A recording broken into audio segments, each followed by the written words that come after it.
बहू बनी ड्राइवर। मंजित की शादी रोहन से होती है। रोहन को नशे की बुरी लत लगी होती है।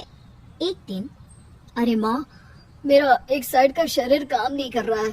मैं आज खेतों में कैसे जाऊंगा? अरे बेटा, ऐसा ना बोल। तेरे पापा के जाने के बाद से तू ही घर चलाने का सहारा है। मैं डॉक्टर को बुला लाती हूँ। देखिए बहन जी, रोहन के शरीर के एक साइड में लकवा है। अब वो कभी ट्रैक्टर नहीं चला पाएगा। घर में मनहूसियत का माहौल हो जाता है। लीजिए माँ जी, रोटी खा लीजिए। अरे बेटा, मुझे तो भविष्य की चिंता हो रही है।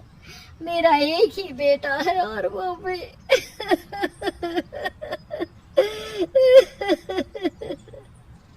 माँ जी, आप चिंता न करें।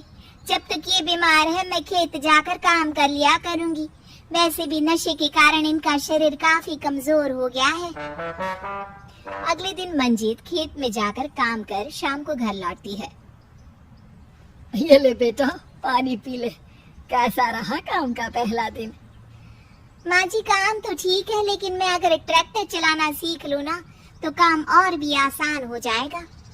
अरे बेटा, दुनिया क्या कहेगी कि औरत होकर ट्रैक्टर चला रही है। माँ जी, या तो हम दुनिया देख ले या अपना घर, कोई बात नहीं। जब ये ठीक हो जाएंगे तो सब ठीक हो जाएगा।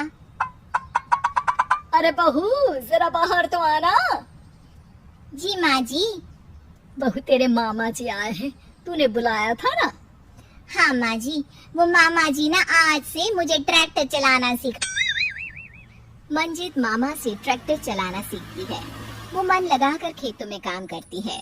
और एक दिन, माँ जी, पता है इस बार पूरे गांव में सबसे ज्यादा फसल का उत्पादन हमारे खेतों में हुआ है।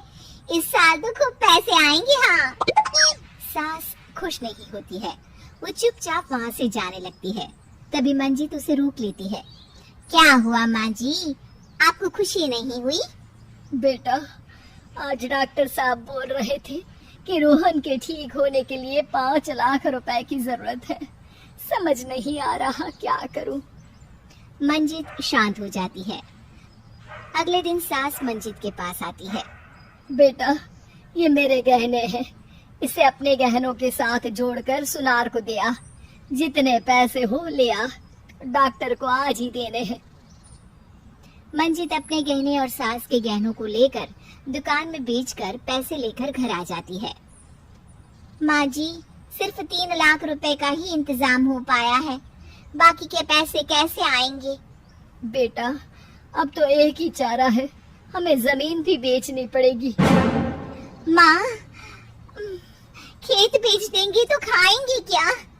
अरे बेटा, कोई दूसरा चारा भी तो नहीं है। रोहन ठीक हो जाए तो वो मेहनत करके इससे भी बड़ी जमीन ले लेगा। सास बहू मिलकर खेत भी बेच देते हैं।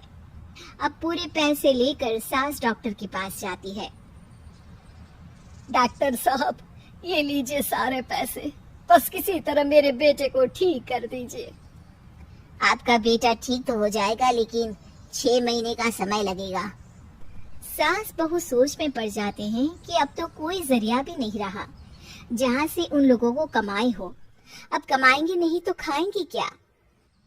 माँ जी, मेरे माता पिता ने लड़की होने के कारण मुझे ज्यादा पढ़ाया लिखाया नहीं, लेकिन ट्रैक्टर चलाना सीखकर मैं कुछ काम करने के लायक तो हो ही गई हूँ। अरे बेटा, ट्रैक्टर अब कहाँ चलाएगी? खेत तो बिक गए हैं। माँ जी, मैं किसी और के खेतों में दिहाड़ी में काम कर लूंगी, कुछ तो पैसे आएंगे ही ना। ये कहकर मंजित काम करना शुरू कर देती है। जैसे तैसे उन पैसों से गुजारा चल ही रहा था।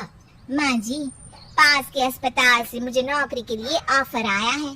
पैसे भी ये 4 गुना ज्यादा मिलेंगे और अब खाने पीने दवाई के साथ हम कुछ पैसे भविष्य के लिए भी जोड़ पाएंगे। लेकिन काम क्या है बहू? माँ जी, मुझे अस्पताल की एम्बुलेंस चलानी है। अरे, तू तो मेरी बहू नहीं, बेटा है। बेटा, जरूर जा बेटा। और हाँ, तूने पूरे गांव में एक मिसाल कायम कर दिया कि हर काम हर कोई कर सकता है। उनके लिए लड़की या लड़का होने की कोई जरूरत नहीं। मंजीत मन लगाकर काम करना शुरू कर देती है। आगे जाकर वो खुद का एम्बुलेंस भी खरीद लेती है और अब तो उसका पति भी ठीक हो जाता है और सब पहले से भी ज्यादा खुशहाल जिंदगी जीने लगते हैं।